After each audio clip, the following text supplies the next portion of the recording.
자, 여러분들과 함께 오늘 갈라디아서 5장 16절부터 26절까지의 말씀을 나눠보겠습니다. 저는 개인적으로 갈라디아서에서 이 5장 16절부터 26절까지가 가장 중요하다 이렇게 생각을 하고 있습니다. 신학적으로 하면 뭐 3, 4장이 굉장히 의미가 있겠지만 목회자의 입장에서 또 갈라디아에서 말하는 진짜 복음이라는 것이 그냥 뭐 예수 믿고 구원받는다 이런 것이 아니라 육체의 삶이 아니라 성령을 따라가는 삶, 성령의 삶, 바로 이것을 말하고 있기 때문에 저는 갈라디아서 5장 16절부터 26절까지가 가장 중요한 본문이다 이렇게 생각하고 있습니다. 16절에 보시면 내가 이르노니 너희는 성령을 따라 행하라 그리하면 육체의 욕심을 이루지 아니하리라 이렇게 말을 하고 있습니다. 우리가 이 갈라디아서를 그냥 이신칭이 행위가 아니라 믿음이다 이런 측면에서 본다면 사실 이 16절부터 26절까지의 내용은 그냥 그 메인 서브젝트, 중요한 주제가 아니라 서브젝트가 되는 부수적인 주제가 되어지는 이런 일들이 일어나게 될 것입니다. 그런데 실질적으로 갈라디아에서 가장 중요한 것 중에 하나가 뭐냐면 이 육체를 따라 살아가지 아니하고 성령을 따라 살아가는 삶입니다. 믿는다라고 말하는 것이 그냥 믿습니다라고 끝나는 것이 아니라 실질적으로 믿을 때는 성령이 우리에게 임하시고 성령을 따라 살아가게 되는 삶, 이것을 말하는 것입니다.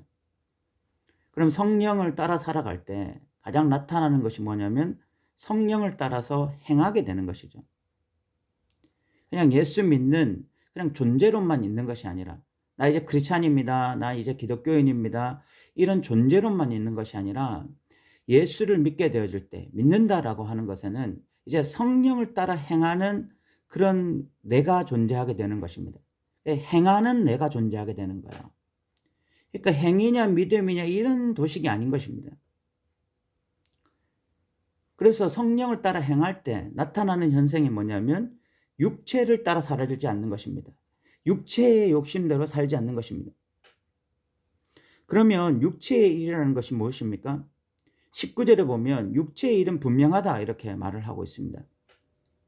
그러면서 음행, 더러운 것, 호색, 우상숭배, 주술, 원수 맺는 것, 분쟁, 시기, 분냄, 당짓는 것, 분열, 이단, 투기, 술취함, 방탕, 이 모든 것이 육체의 일이라고 말을 하고 있습니다. 이런 일을 행하는 자들, 이런 일을 행하면서 사는 것이 바로 육체의 일이라는 것입니다. 이건 분명하다는 것입니다. 모호하지 않다는 것이 더 분명하다. 그러면서 충격적인 이야기를 합니다. 이런 일을 행하는 자들은 하나님의 나라를 유업으로 받지 못한다라고 말을 하고 있습니다. 우리가 통상적으로 알기에는 믿음으로 구원받는다. 행위가 아니라 믿음이다. 근데 여기서는 그런 육체의 일을 행하면 하나님 나라를 유업으로 받지 못한다. 구원받지 못한다라고 말을 하고 있습니다. 이런 데서 우리가 혼란이 생기는 거죠. 그래서 그냥 이신칭이 그 하나의 관점으로만 이 갈라디아서를 읽으면 이런 구절이 해석이 되지 않습니다. 그래서 그냥 사도 바울이 가장법으로 이야기한 것이다. 뭐 이런 식으로 하고 그냥 얼렁뚱땅 넘어가게 되어져. 그러나 이것은 사도 바울이 실질적으로 사실적으로 이야기하는 것입니다. 이런 육체의 일을 행하면서 살아가면 결국은 하나님 나라를 유업으로 받지 못한다. 이런 이야기입니다. 또 이렇게 이야기를 하면은 행위구원을 말하는 것이냐 이렇게 말을 할 수가 있는데 갈라디아에서 말하는 믿음이라는 것이 그냥 믿습니다. 그리고 나는 그냥 기독교인입니다. 이런 상태로만 존재하지 않는다는 것입니다.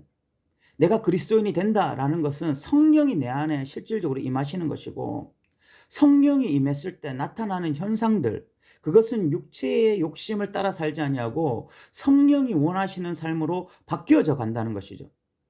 이것이 진짜 믿음이 주는 혜택이고 이것이 진짜 복음이 주는 혜택이라는 것입니다. 이것이 진짜 복음의 능력이라는 것입니다.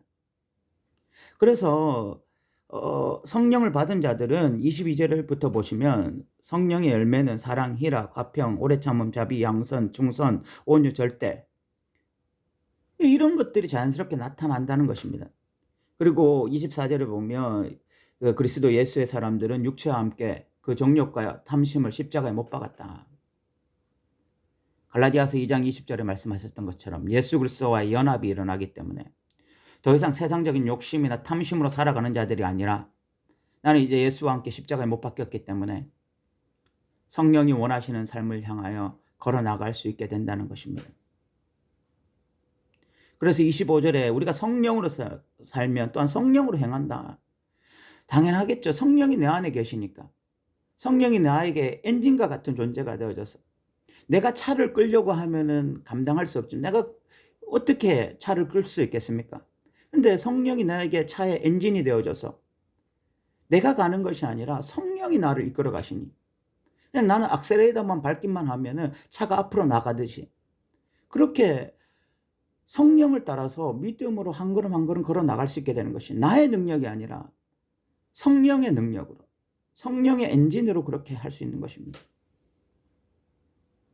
그러면서 헛된 영광을 구하여 서로 노엽게 하거나 다투지 말라. 육체 안에 거하고 있는 자들은 계속해서 다투고 분열하면서 실질적으로는 사랑하거나 용납하지 못하는 그런 일을 하며 살아간다는 거죠. 교회 안에 있어도. 제가 여러분들에게 이것을 보면서 좀 말씀드리고 싶은 게 있습니다. 많은 한국교회 성도들은 내가 어떻게 구원받느냐에만 관심이 있습니다. 어떻게 구원받느냐? 믿음으로 구원받는다. 이신칭이 나 믿음으로 구원받았어요. 그 상태만 말합니다. 구원받은 상태. 그런데 성경은 구원의 과정을 그렇게 평면으로 말하지 않습니다. 나 구원받았어요 라고 말하고 그 이후의 삶까지도 말하는 것입니다. 그것을 신학적인 용어로 하면 성화라고 말하는 것이고 예수님의 표현에 의하면 하나님 나라라고 말합니다. 하나님이 통치하실 때, 성령이 통치하실 때 우리는 육체를 따라 살지 않는다는 것입니다. 성령의 열매를 맺으면서 살아간다는 것입니다. 우리의 삶은 이제 내가 이끌어가는 삶이 아니기 때문에 내가 끌고 가는 삶이 아니라 성령님이 우리의 엔진이 되어져서 우리를 끌고 가시는 삶이기 때문에 우리에게 성령에 의해서 나타나는 수많은 열매들, 수많은 현상들이 나타나게 된다는 것입니다. 그런데 한국교회 성도들은 이 복음을 왜곡하여서 왜곡되게 이해해서 그래서 그냥 예수 믿습니까? 믿습니다. 그럼 나 구원받았습니다. 라고 말하고는 여전히 육체를 따라서 살아가는 일들이 너무 많이 일어나고 있다는 것입니다. 그것의 가장 대표적인 모습이 교회 안에서 분쟁하고 있는 것이죠. 교회 안에 그 어떤 핵심적인 역동 중에 하나가 바로 이 분쟁이거든요. 이것은 성령의 열매를 맺으면서 살아가는 자들의 열매가 아닌 거예요. 교회 안에 분쟁이 없다 이런 말이 아닙니다. 우리가 성령을 따라 산다고 해서 때로 죄를 범하지 않는다 이런 말이 아닙니다. 그 사람의 가장 삶의 중요한 그 메인 그 행위가 뭐냐는 것입니다. 육체의 열매가 그 사람의 삶의 행동에 가장 중요한 것이냐 아니면 성령의 열매가 그 사람의 그 삶에서 센터를 차지하고 있느냐 중심을 차지하고 있느냐 이 이야기를 하는 것입니다. 그런데 많은 크리스찬들이 그냥 나 예수 믿습니다 라고 하는 그 하나만을 그냥 붙잡고서 그 이신칭이라고 하는 그 신학 하나만을 붙잡고서 삶의 메인, 삶의 중심 센터에는 여전히 육체적인 일들이 거하고 있을 때 이것이 어떻게 구원받은 하나님의 백성이며 이것이 어떻게 진짜 복음에 반응하는 자라고 말할 수 있겠냐는 것입니다. 복음은 입체입니다. 복음은 능력입니다. 복음은 실제입니다. 그것이 갈라디아에서 말하는 것입니다. 우리가 처음 육체로 시작했지만 예수 그리스도의 십자가의 능력, 성령의 능력이 우리를 하여금 이제 육체를 따라 살지 아니하고 성령을 따라 살게 만드는 것, 이것이 진짜 복음입니다. 이것이 하나님 나라입니다. 이것이 진짜 진리입니다. 그런데 거짓 복음이 다시 갈라디아 성도들을 육체의 일로 바꾸고 그래서 육체를 따라 살아가면서도 나는 구원받았다라는 거짓된 확신을 심어주더라는 것입니다. 저는 이것이 오늘날 한국교회에서 일어나고 있는 그런 현상이라고 생각합니다.